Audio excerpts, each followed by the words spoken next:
एक के बाद एक बड़ी चीजें देखने को मिल रही, बहुत तेज राजनीतिक घटनाक्रम देखने को मिला।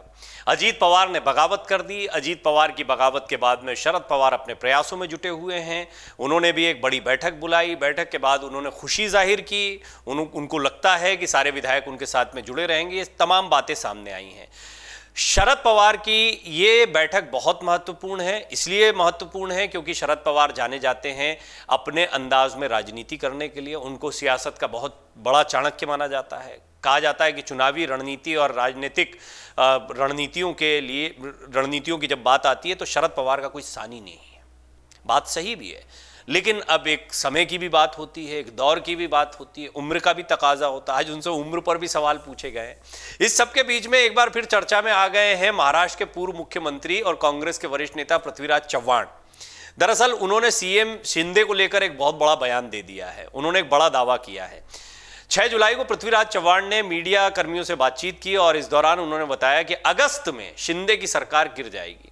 इसके साथ ही पृथ्वीराज चव्हाण ने अजीत पवार और शरद पवार पर कई बड़े खुलासे किए हैं। इस रिपोर्ट में हम आपको बताएंगे कि शिंदे की सरकार गिरने का दावा उन्होंने किस आधार पर किया है, क्यों लगता है उनको कि शिंदे की सरकार गिर जाएगी। एक ऐसे समय पर जब शिंदे ने भी पत्रकारों से बातचीत की और उनको भी आना पड़ा क्योंकि बड़ा दबाव बन रहा था। अपने इस्तीफे की खबरों को अफवाह बताया। उन्होंने कहा ये जिस दिन से हमने शपथ नहीं ली है तब से कह रहे हैं कि हमारी सरकार गिर जाएगी, लेकिन सरकार गिरने के बजाय अब 200 विधायकों के साथ ज्यादा मजबूत सरकार बन गई है। खैर, पृथ्वीराज चव्हाण ने यह दावा क्यों किया? अजीत के आते ही क्या शिंदे की सरकार जो है वो कमजोर हो रही है या गिर जाएगी, या फिर शिंदे गुट की फूट की जो बात कही जा रही है उसमें कुछ दम है? ये कुछ ऐसे पहलू हैं जिनको समझना चाहिए। क्या अजीत पवार के डिप्टी सीएम बनते ही चौथे शिंदे की सरकार होगी जो गिर जाएगी? आप ये देखिए कि एक के बाद एक सरकार जो है, पहले देवेंद्र फडणवीस मुख्यमंत्री बने, फिर उद्धव ठाकरे मुख्यमंत्री बने, फिर एकनाथ शिंदे मुख्यमंत्री बने। अब क्या इसी कार्यकाल में जो है एक और मुख्यमंत्री देखने को मिल जाएगा? ये एक बहुत बड़ा सवाल खड़ा हो रहा है। शिंदे खेमे में क्या हो रहा है? लेकिन उससे पहले जान लीजिए पृथ्वीराज चव्हाण ने अजीत पवार और शरद पवार पर क्या कुछ कहा है। पृथ्वीराज चव्हाण ने कहा कि शरद पवार को भतीजे अजीत पवार की बगावत के बारे में नहीं पता था। ये कई लोगों ने कहा कि उनको पता था, उन्हीं के इशारे पर हो रहा है, ऐसी बातें कही जा रही। लेकिन पृथ्वीराज चव्हाण पुराने नेता हैं और कांग्रेस के तरफ से एक बार चेहरा भी रहे हैं। हालांकि आजकल हाशिए पर हैं, इसमें भी कोई दो राय नहीं, मुख्यमंत्री रह चुके हैं वो। चव्हाण ने कहा कि अजीत पवार और उनकी मंडली के विधायकों को सरकार में शामिल कराने का फैसला नई दिल्ली में लिया गया है। उन्होंने ये भी कहा कि हमें जानकारी है कि मुख्यमंत्री एकनाथ शिंदे को 1 महीने में 10 से 11 अगस्त तक विधानसभा से निलंबित किया जा सकता है। ऐसे में अगर शिंदे और उनके 16 विधायक अयोग्य हो गए तो सीएम पद पर अजीत पवार विराज जाएंगे। ये एक बहुत ही दिलचस्प पहलू है। संजय राउत भी लगभग यही बात कहते रहे हैं जो बात अभी पृथ्वीराज चव्हाण कह रहे हैं। लेकिन अब इसका माहौल बनने लगा है कि ये जो अयोग्यता की तलवार लटक रही है और अगर ये अयोग्य घोषित कर दिए गए तो क्या अजीत पवार का रास्ता साफ हो जाएगा? अभी तक बीजेपी का जो बैकअप मिलता रहा है, क्या वो एकनाथ शिंदे को आगे भी मिलेगा? जो ताकत एकनाथ शिंदे खुद कहते हैं कि हमें माननीय प्रधानमंत्री का पूरा सपोर्ट मिल रहा है। वो कह रहे हैं कि गृह मंत्री अमित शाह, प्रधानमंत्री नरेंद्र मोदी का आशीर्वाद हमको मिला हुआ है और ये डबल इंजन की सरकार चल रही है, सारी बातें कह रहे हैं। लेकिन क्या ये बैकअप जो मिल रहा है, ये जो ताकत मिल रही है बीजेपी की तरफ से, ये आगे जारी रहेगी? ये बड़ा सवाल है। ऐसे में उनकी योग्यता अयोग्यता को लेकर सुगबुगाहट तेज हो गई है। हालांकि देखिए, अपोनेंट पार्टी इसी तरह की बात करती है और शिंदे ने कहा भी है कि देखिए हमसे पहले भी ये कहा, हमने शपथ नहीं ली थी तब भी कहा गया था कि सरकार नहीं चलेगी। लेकिन महाराष्ट्र के सियासी हालात जो हैं उनसे कौन लोग खुश हैं, ये भी चव्हाण ने बताया। चव्हाण ने कहा हम जानते हैं कि उनसे यानी अजीत पवार से यही वादा किया गया है। पृथ्वीराज का यह बयान तब आया है जब शरद पवार पार्टी की राष्ट्रीय कार्यकारिणी की बैठक के लिए दिल्ली पहुंचे थे। उन्होंने चुटकी लेते हुए पूछा, महाराष्ट्र में अस्थिरता से अब कौन लोग खुश हैं? क्या एनसीपी खुश है या शिंदे खेमा खुश है?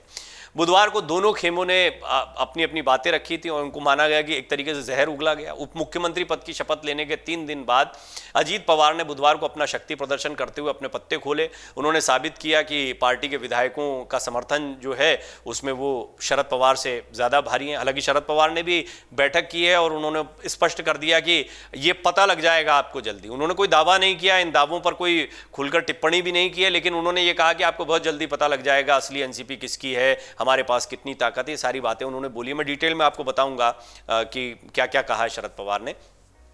पवार बनाम पवार की इस पावरफुल लड़ाई ने महाराष्ट्र के एक और बड़े राजनीतिक परिवार के बीच कटुता को उजागर किया है। भतीजे ने जहां चाचा को रिटायर होने के लिए कह दिया, वहीं चाचा ने भतीजे को उसकी तस्वीर का उपयोग न करने की धमकी भी दे दी। बुधवार को दोनों खेमों ने एक दूसरे के खिलाफ खूब बयानबाजी की है। तो ये बयानबाजी बहुत स्पष्ट तौर पर बता रही है कि जो अंदर आपसी खींचतान चल रही थी वो कितना खुलकर अब बाहर आ गई है इस बगावत के बाद में। ये होना ही था, मतलब एक थ्रेशोल्ड आना ही था इस रिश्ते का, जो कि अब आ गया, क्योंकि अजीत पवार और ज्यादा इंतजार नहीं कर सकते। शिंदे खेमे में क्या हो रहा है वो भी थोड़ा सा जान लीजिए। अजीत पवार की सरकार में एंट्री से एकनाथ शिंदे खेमा असहज है और अटकलें लगाई जा रही हैं कि शिंदे खेमे के विधायक उद्धव खेमे में वापस आना चाह रहे हैं। बुधवार रात सीएम शिंदे ने अपने समर्थक विधायकों से मुलाकात की और उन्हें आश्वासन दिया कि सरकार में कोई बदलाव नहीं होगा। इस बीच उद्धव गुट के शिवसेना नेताओं ने दावा किया कि शिंदे सेना के कुछ नेताओं ने मातोश्री से माफी की गुहार लगाई है। यानी उद्धव ठाकरे की तरफ जा रहे हैं शिंदे गुट के कुछ विधायक, इस तरह के कयास लगाए जा रहे हैं, दावा किया जा रहा है। हालांकि बीजेपी ने कहा कि एकनाथ शिंदे मुख्यमंत्री बने रहेंगे, ये अफवाहें भ्रामक हैं। आपको बता दें पिछले कुछ हफ्तों से एनसीपी में तनातनी की खबरें थी, लेकिन यह विस्फोट रविवार को तब हुआ जब अजीत पवार 18 विधायकों को साथ लेकर राजभवन पहुंच गए। एकनाथ शिंदे की सरकार में खुद उप मुख्यमंत्री पद की शपथ ले ली। उनके साथ 8 और विधायकों ने मंत्री पद की शपथ ली। अब पार्टी पर वर्चस्व की लड़ाई चुनाव आयोग के पास पहुंच चुकी है। शरद पवार ने भी कैविएट याचिका दाखिल कर आयोग से कहा है कि पार्टी के नाम और सिंबल पर कोई फैसला लेने से पहले उनका पक्ष सुना जाए। इस सबके बीच में पृथ्वीराज चव्हाण तो बकायदा 10-11 अगस्त की तारीख बता रहे हैं कि इसके बाद में शिंदे सरकार गिर जाएगी। शिंदे सरकार गिरने का मतलब है कि बेशक एनडीए की सरकार रहेगी, लेकिन शिंदे मुख्यमंत्री नहीं रहेंगे। उनकी योग्यता अयोग्यता का हवाला देते हुए दावा कर रहे हैं कि अजीत पवार मुख्यमंत्री बन जाएंगे जैसे ही शिंदे अयोग्य घोषित होते हैं। खैर ये कयास पहले से भी लगते रहे, जैसा मैंने कहा संजय राउत तो कई बार ये बयान दे चुके हैं, लेकिन आने वाला समय बहुत दिलचस्प है। शिंदे खेमे में एक सुगबुगाहट जरूर है। एकनाथ शिंदे बहुत कंफर्टेबल नहीं है, हालांकि उन्होंने अपने कॉन्फिडेंस को पत्रकारों से बात करते हुए बताया है या बताने की कोशिश की है। अमर उजाला अब आपके टीवी पर भी।